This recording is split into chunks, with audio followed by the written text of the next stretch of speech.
but no Ashton Jeanty. Where do you think Jeanty will stack up? So I don't know. I know coaches almost zealot-like belief in being late to the train with young quarterbacks. I don't think he feels the same about young running backs. Maybe I'm wrong, but I feel like running back is a position where very often you look back, it's like, hey, what were the best 2 years of that running back's career? And it's like his first two. You know what I mean? Those guys. So I think Jeanty is going to be a top 3 running back in football next year. I think that if I had to bet my list wouldn't be quite like that. But I think the 3 best running backs in football next year will be Saquon, Bijan Robinson, and Ashton Jeanty. And I think that Derrick Henry can still be excellent, but be right on the outside of that because of at some point, I know it's been a bad bet at this point, but it obviously will happen eventually. And I'm not saying, he almost had 2,000 yards last year, and it got, maybe. But I think he could have 1,400 yards, still have an excellent season, and be outside of that top 3. So I think Jeanty is going to instantly compete for all-pro status at running back. Yeah, my concern with Jeanty, and we've talked about this, is the receptions last year. That boggles my mind. But the year before, he had a bunch, Coach. And he had 43 the year before. He had 23 his final season. And then the volume of carries that he's had over the last 2 years, he's had close to 500 carries in his last 2 years of college. Come on, it's against Boise State competition. He's just running guys over. I know. It's wear and tear. And I'm hopeful that he's going to be explosive, but he's got to be a bigger part of the passing game if they're going to be able to keep him in, down out, and he's going to be an every down back. Is it too simplistic to think that Pete Carroll's just going to use him like Marshawn? Is that just too obvious? I don't think it's too simplistic. I think Pete's going to ideally make him into a 3-down back, and that he's going to come out and show the production that he had, when he had the 43 receptions and 500-plus yards in college. But if he doesn't, then that's your only alternative. Real quick, do you agree with me, though, that of I think every position, except for maybe pass rusher, but maybe that the one that is easiest to have an instant impact as a rookie is running back? That the transition is the simplest, and that is the spot where a rookie can really impact winning more than almost any other spot on the field? Yeah, I do think that's fair, especially if you're going to commit to when he's in the game, you're handing him the ball, and the world may know it, but that's what you're going to do. Where you get into problems is if that guy has an issue with protection, or can't mentally pick up what you're trying to get done from a scheme perspective. But yeah, it should be easiest to impact the offense that way. Yeah, this isn't new. We see young running backs make huge impacts very quickly for their teams. That's always kind of the whole thing, right? Like at the beginning of a running back's career is when they're the most productive, and then it kind of declines a little by little.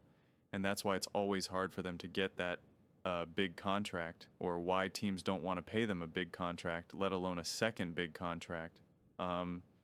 First off, it's all about Chip Kelly evolving this offense, not just Pete Carroll.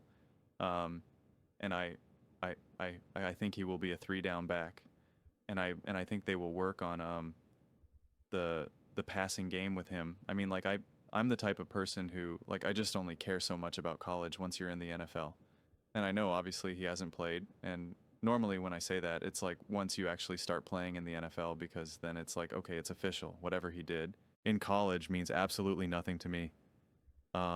I do think the wear and tear, even though it is against guy, at a lower level, and just guys that aren't as big and strong, I do get what Manini is saying a little bit, because it is still miles on your body, even if the contact itself, it's still a lot of work that you're putting on. I'm not too concerned about it, honestly, but it is worth reflecting on, honestly. It is worth reflecting on. That's part of one of the theories as to why we're seeing so many more Achilles tendon injuries in the NBA. One of it is one of the predictions. That one of the theories why that's happening is people think it's because they're playing so much more at a younger age, and so it's it's so just wear and tear is still wear and tear, and it's not a bad theory. I think there's probably some truth to it. I just don't know if it's the whole thing necessarily. And so, but I don't think what that would have to do, like if anything, that's you would be looking at that from Gent's long-term career and not short-term.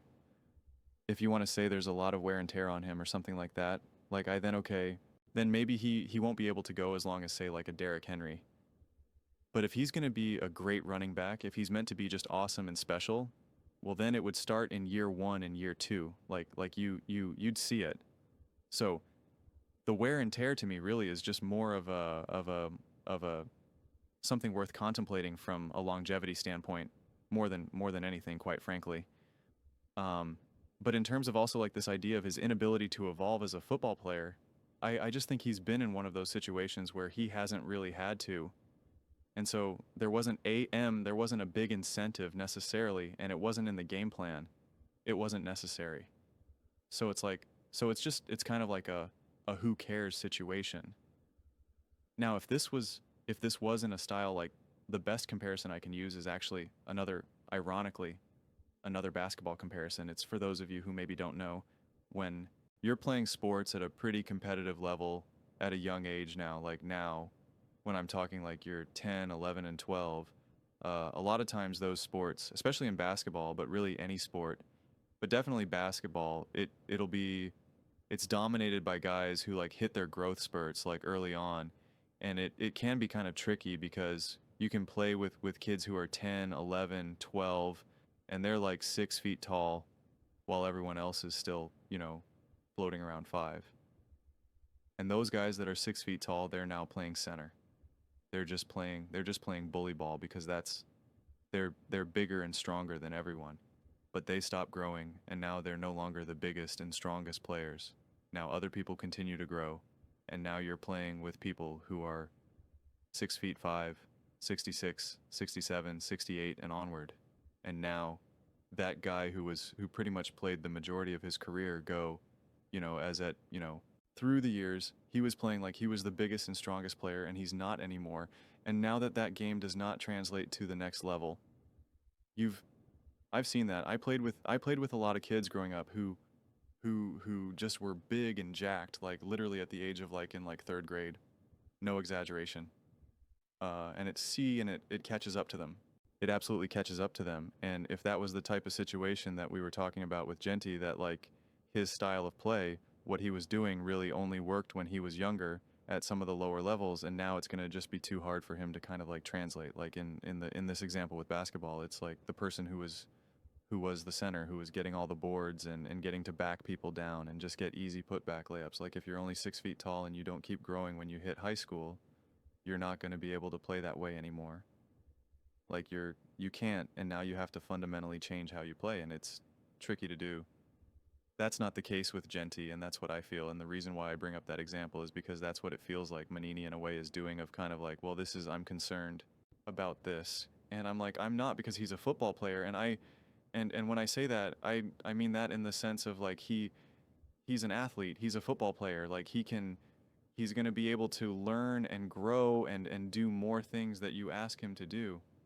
He's not just a big, strong body, or he's not just, I'm really fast. So like you just got to utilize me in a way that makes me really fast, because we see this all the time with certain players.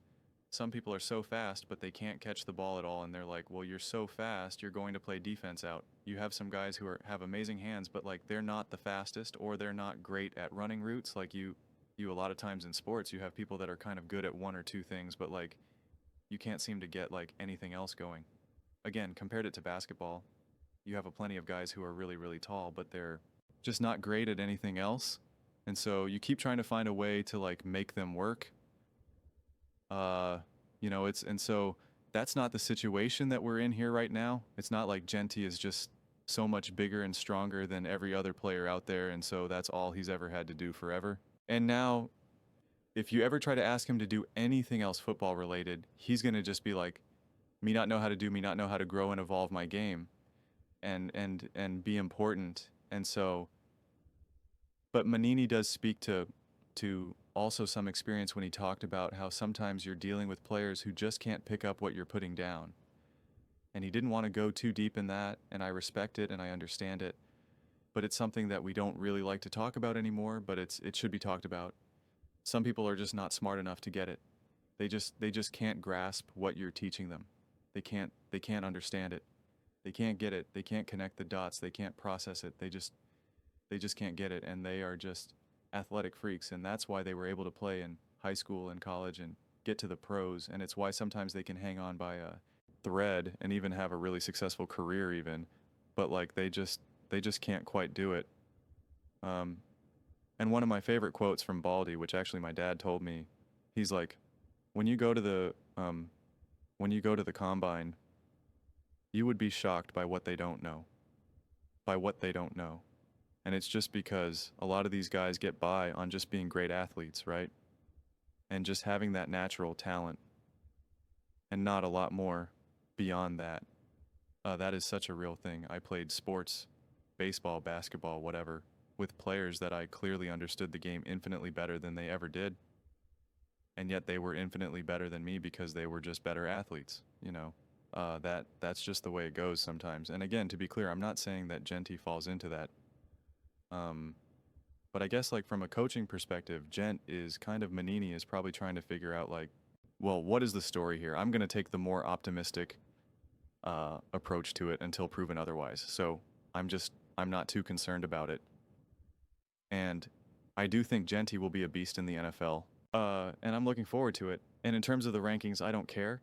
And trying to figure out how many yards someone's getting, you know, I don't know. It all depends on how the offense is run. It all depends on what the scores are throughout the season in terms of trying to figure out, like, just because a running back rushed for 800 yards doesn't mean that he's better than the running back who rushed for like 700 yards. Just because one running back has 12 touchdowns, another running back only has 8 touchdowns. Like, it's just, especially for the running back position, it's like there's so much to that trying to figure out the ranking and what it will be based on like how many yards you can get or this or that. It's like, I got no interest in that because again, that to me is just so meaningless. It all depends on how an offense is run. But those are just my thoughts. I'd absolutely love to hear yours. What you guys all think about Ashton Jeanty? How great do you think he will be this coming season with the Las Vegas Raiders? And do you think his game will be able to expand from college? Let me know in the comments below. I read every single comment. It's whether you agree with me or disagree with me. Either way, let's get in some discussions. Let's get in some fights, but ultimately, let's just have some fun. And please do consider subscribing. We are building an amazing community here, and absolutely love to see you part of it. I want to build something that we all generally feel connected to, something that we're really excited to be part of. I think we're on our way to doing it. Please don't forget to give this video a thumbs up, as it really does help the visibility and the algorithm. Thank you so much. See you next time.